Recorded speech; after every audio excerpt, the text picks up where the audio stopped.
Pengacara Peggy Setiawan yaitu Marwan Iswandi dalam kesaksiannya di atas sumpah memberikan keterangan dari pertanyaan pemohon dan termohon.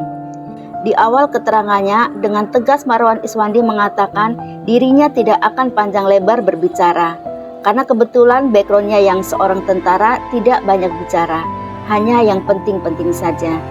Dijawab pertanyaan kuasa hukum Saka Tatal dan dimulai dari kasusnya Peggy Setiawan yang salah tangkap, dikatakan oleh Marwan Iswandi putusan pengadilan di awal, Marwan Iswandi jelaskan perkaranya tidak profesional. Ditegaskan oleh Marwan Iswandi sebaiknya 7 orang yang saat ini menjadi terpidana sebaiknya dibebaskan, kata Marwan Iswandi. Lebih lanjut, Marwan Iswandi menghimbau kepada pengacara 7 terpidana agar mengajukan PK seperti yang dikatakan berikut ini.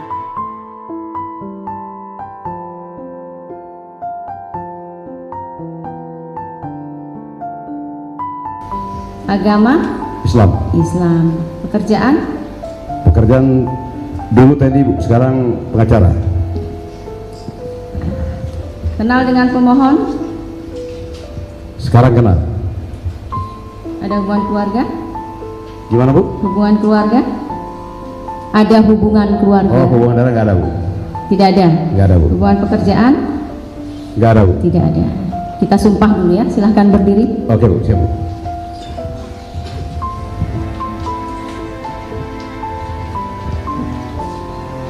Ikuti lafal sumpahnya. Bismillahirrahmanirrahim. Bismillahirrahmanirrahim. Demi Allah saya bersumpah Demi Allah saya bersumpah sebagai saksi dalam perkara ini sebagai saksi dalam perkara ini akan memberikan keterangan yang benar, tidak lain daripada yang sebenarnya. Silahkan duduk. Terima kasih, Bu. Jadi saudara adalah saksi fakta ya yang terakhir. Siap, Bu.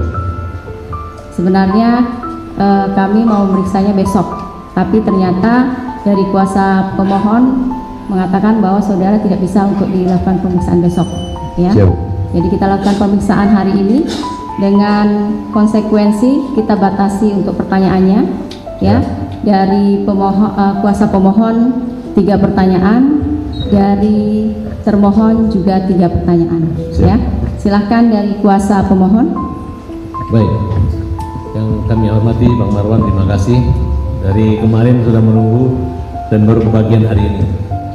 Tapi dulu beliau ini adalah mantan TNI, Mantan auditor militer.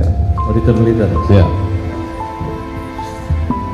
Kami menyaksikan persidangan Peggy Setiawan di Bandung dan Anda berhasil memperjuangkan dan peradilan dikabulkan, kemudian bebas.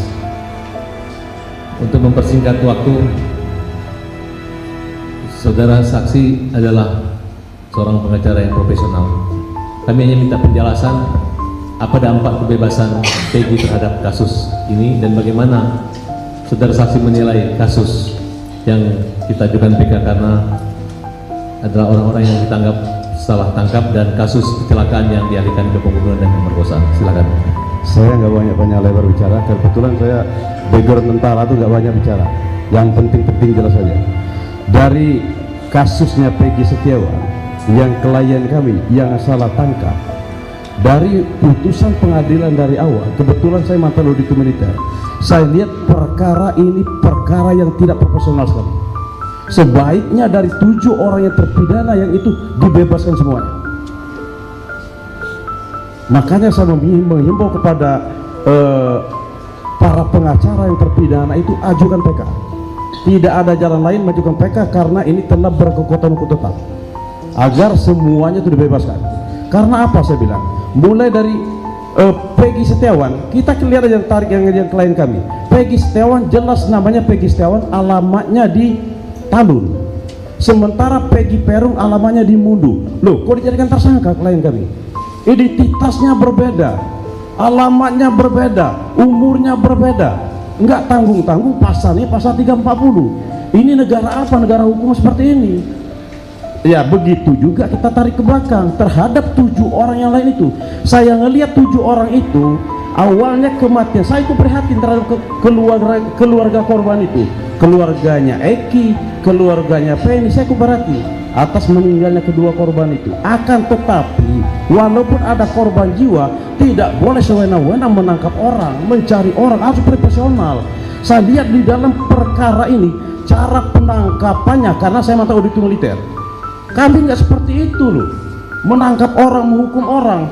Ini saya lihat kalau memang profesional penyidiknya saat itu, katanya korban itu kan dinaikkan di atas motor, diapit, ada nggak darahnya di baju para pelaku ini. Dan pelaku ini yang ke-7 orang ini, ke-8 orang ini saya lihat membaca putusan pengadilan. Dari putusan pengadilan itu mengatakan ada hanya yang memukul. Sementara kematian si Eki itu karena salah satunya adalah pukulan di rahang.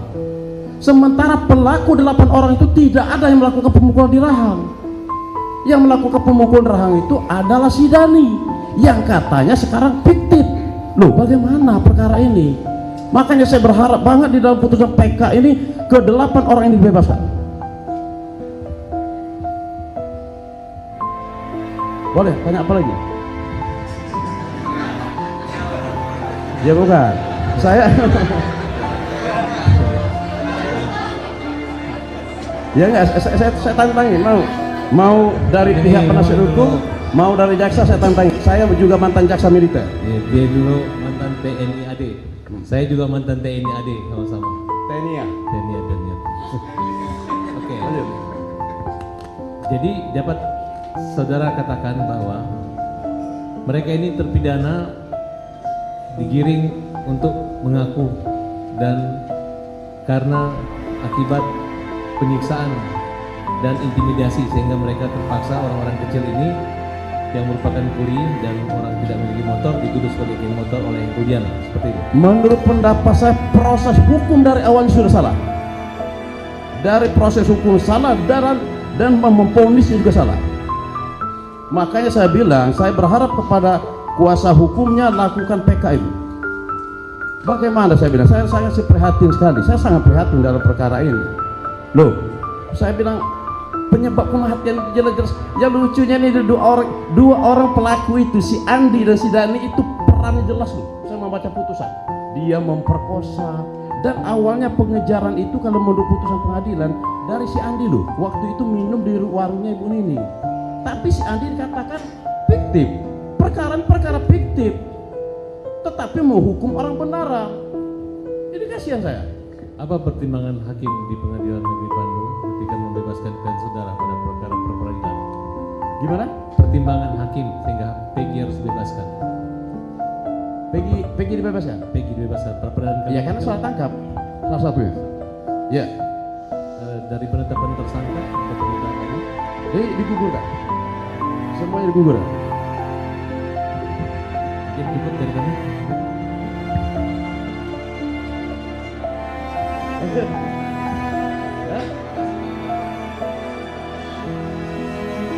Saya udah cukup lelah sekali, masalahnya menunggu 1 hari. Dari termohon silahkan. Ayo termohon, kita sama-sama mantan auditor, mantan jaksa. Mungkin singkat saja. Ya. Berarti Bapak adalah penasihat hukum dari Peggy yang perkaranya 2024 kemarin ya? Ya betul. Iya. Dan Bapak tidak pernah menjadi pengacara pada saat kasus terpidana Saka Tatal maupun 8 orang lainnya ya? Betul. Betul. Setuju saya. Kalau begitu ya mungkin kami cukup yang mulia. Terima kasih. Ya. Ya udah cepat, nggak usah lama-lama, bebaskan 8 orang itu. Dari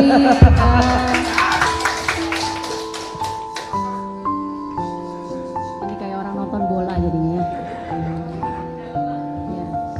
Jadi dari kuasa pemohon sudah, dari termohon juga sudah. Ya. Terima kasih untuk saksi. Baik, terima kasih yang mulia. Kemudian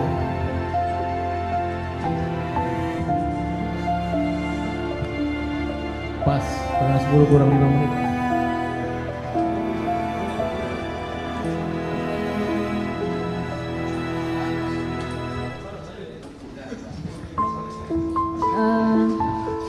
Siapa? Pemohon Saka Tatal ya. Tadi sudah dengarkan keterangan dari saksi ya, bagaimana keterangannya? Nah, terima kasih ya. Jadi besok kita sidang kembali di jam 10 ya, dengan agenda ahli, satu orang ahli atas nama Profesor Muzakir. ya, Profesor Muzakir.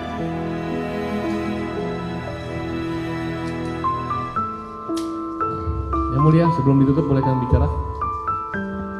Kami mengucapkan apresiasi buat Yang Mulia yang Majelis Hakim Pengadilan Negeri Cirebon yang sampai setengah 10 masih menerima pemeriksaan yang luar biasa. Seperti yang kami sampaikan, di Bandung ada Hakim Eman, di Kota Cirebon ada Hakim Emansipasi. Semangat, terima kasih. Sudah ya? Sudah ya, jadi sidang untuk hari ini nyatakan selesai dan ditutup.